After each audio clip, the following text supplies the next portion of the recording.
मोक्षमार्गस्य नेतारं भेतारं कर्म भुभृतां ज्ञातारं विश्वतत्त्वानां वन्दे तद्गुणलब्धये।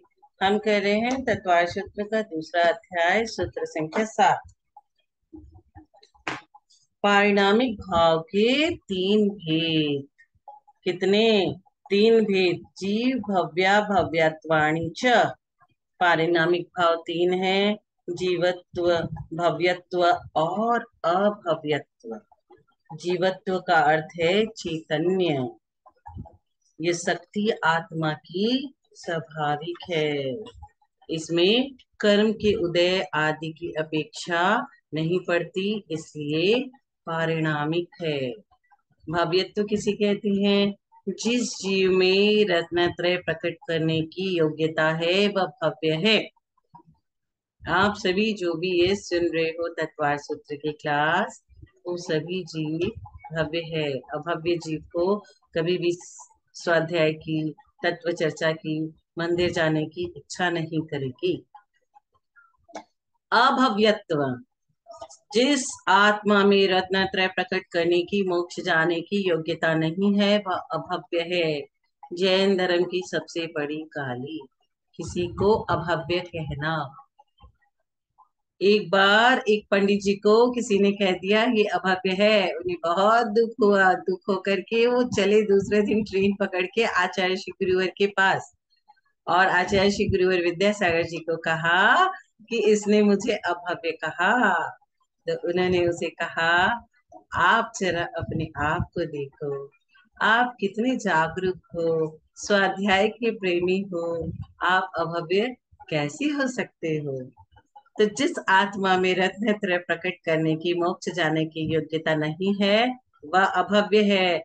जैसे ठर्रा मूंग कभी सीजता नहीं। आप जब मोठ पकाते हो तो कुछ ठर्रे होते हैं ना, उनको जितना भी आंच दे दो वो नहीं सीजेगा। ऐसे ही अभव्य कभी भी मोक्ष नहीं जाएंगे, कभी भी। Never never. कुछ हो जाए वो मोक्ष नहीं जाएंगे। यहाँ जीवत्व के दो भेद, जीवन क्रिया सापेक्ष, चैतन्य गुण सापेक्ष। जीवन क्रिया प्राण सापेक्ष 10 प्राणों की अपेक्षा होती है, इसलिए यहाँ ऐसी जीवत्व की मुख्यता नहीं है। यहाँ तो चैतन्य गुण सापेक्ष जीवत्व की मुख्यता है। यह सब जीवों में समान रूप से पाया जाता है। अभी भव्य और अभव्य और भव्य भव्यत्व और अभव्यत्व, ये हमने तीन क्या पढ़े? पारिणामिक भाव के तीन भेद हमने पढ़े। परिणाम कैसे जीव का बदलता जाता है, प्रतिफल। प्रतिफल भगवान से एक बार पूछा गया, भगवान के समोसरण में। आप सोचोगे भगवान से कौन पूछता है? पूछते तो सभी है, भगवान उत्तर कहाँ देते हैं? देते हैं ना। जब भगवान का समोसरण लगता है तब आप 1000 सवाल पूछो, आपको सब सवाल के जवाब मिलेंगे। तो भगवान से पूछा गया कि ये फलाना मुनिराज कहाँ जाएंगे? तो भगवान ने कहा सीधे 7वें नरक। फिर पूछा तो बोले कि अब ये 16वें स्वर्ग जाएंगे। फिर पूछा तो कहा अब ये सर्वार सिद्धि जाएंगे, और फिर केवल ज्ञान जाएंगे। फिर उनको केवल ज्ञान हो जाएगा।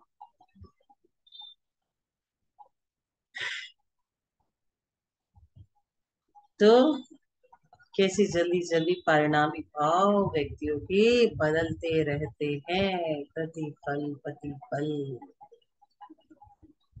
श्रेणिक महाराज ने प्रश्न किया, मुनि यदि मरे तो क्या होगा?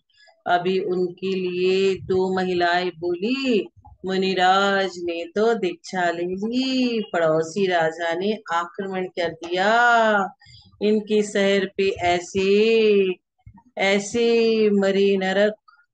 मतलब अगर वो इस चीज को सोच रहे हैं और ऐसे ही चले गए तो वो अब कहाँ जाएंगे? सीधे नरक। अब किसका राजा, किसका बेटा? वो दो महिलाएं बात कर रही थी, देखो इसको, ये तो सन्यास ले लिया, छोटे से बच्चे को राज्य पाठ संभाल करके छोटा बच्चा कैसे सकेगा।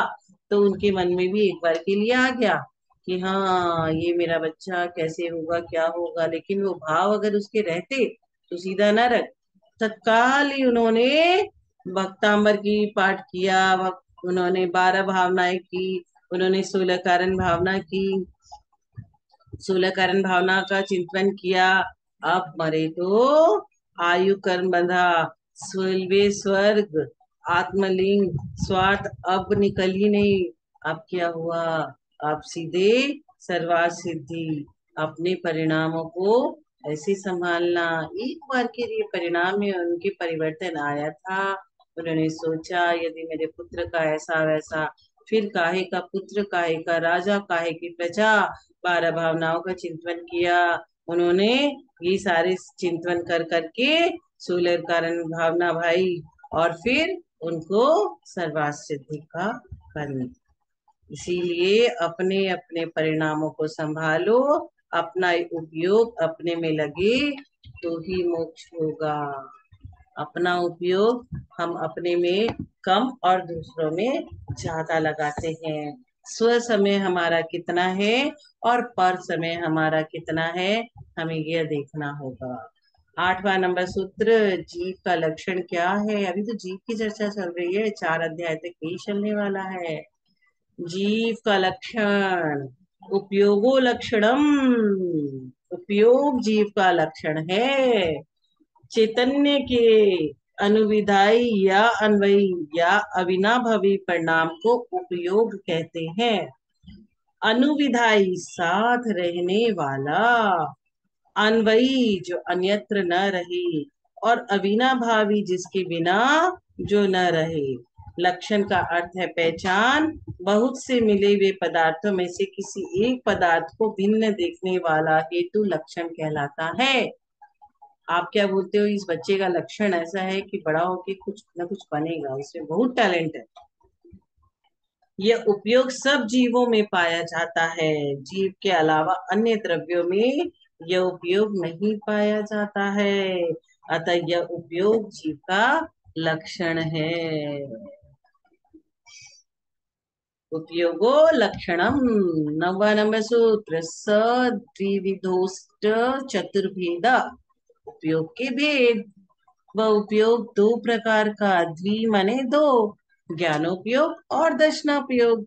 ज्ञानोपयोग के 8 भेद, द्विविधोस अष्ट 8, चतुर 4। तो ज्ञानोपयोग के 8 भेद, मति सुत अवधि मन पर्य केवल कुमति कुश्रुत और कु अवधि, 3 उल्टे 8 सीधे। ज्ञानोपयोग के 8 भेदों का वर्णन अध्याय 1 में हमने कर लिया। दर्शनोपयोग के 4 भेद, चक्षु दर्शन, अचक्षु दर्शन, अवधि दर्शन और केवल दर्शन। दर्शनोपयोग वस्तु की सत्ता के ग्रहण या सामान्य अवलोकन को दर्शन या दर्शनोपयोग कहते हैं। चक्षु इंद्रियों से होने वाले सामान्य अवलोकन को चक्षु दर्शन कहते हैं। चक्षु के अलावा शेष 4 इंद्रिय व मन के द्वारा होने वाले सामान्य अवलोकन को अचक्षु दर्शन कहते हैं। अवधि ज्ञान के पूर्व होने वाले सामान्य अवलोकन को अवधि दर्शन कहते हैं। केवल ज्ञान के साथ होने वाले सामान्य अवलोकन को केवल दर्शन कहते हैं।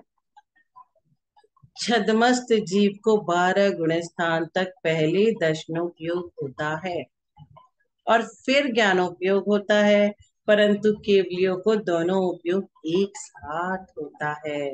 ज्ञानोपयोग साकार सविकल्प है तथा दर्शनोपयोग निराकार और निर्विकल्प है।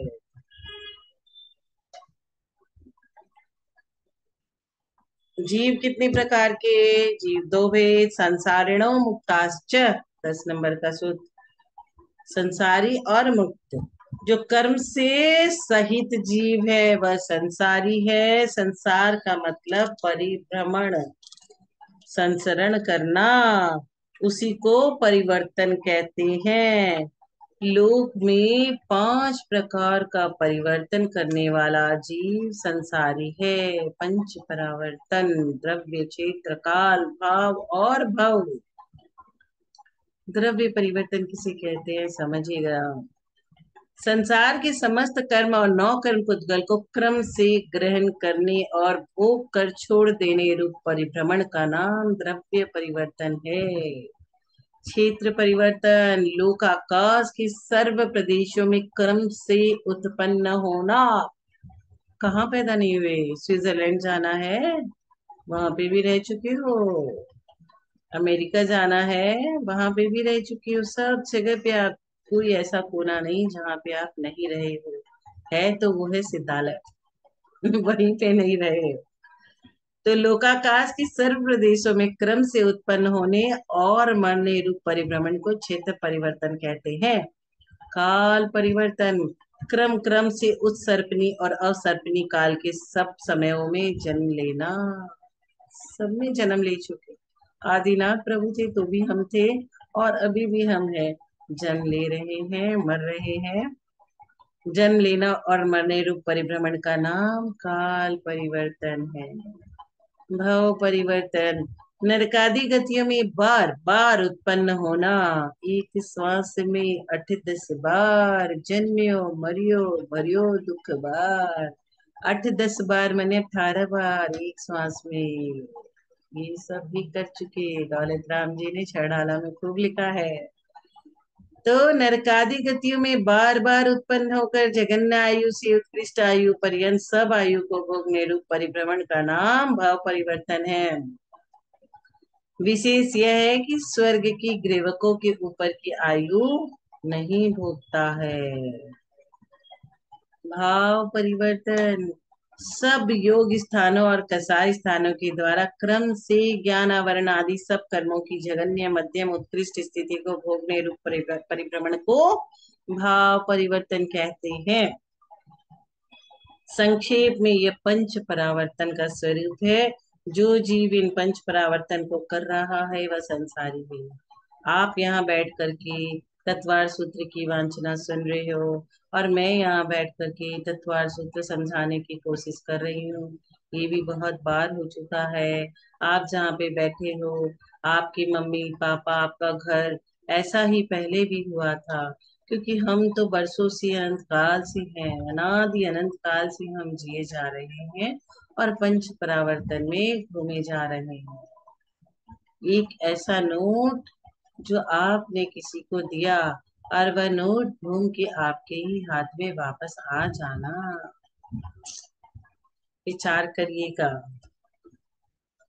मुक्त जीव किसे कहते हैं? जो जीव कर्मों से रहित हो चुके हैं अथवा कर्म बंधन से छूट चुके हैं, वे जीव मुक्त जीव है। अथवा इस पंच परिवर्तन रूप संसार से जो जीव छूट चुके हैं वह जीव मुक्त कहलाते हैं। इन पंच परावर्तन का काल उत्तरोत्तर अनंत अनंत गुना है। नाना प्रकार के दुखों से व्याप्त आकृति पंच परिवर्तन रूप संसार में यह जीव अनादि काल से भ्रमण कर रहा है। इस संसारी जीव ने ऐसे अनंत परिवर्तन किए हैं। सभी को सादर जय। जी नहीं।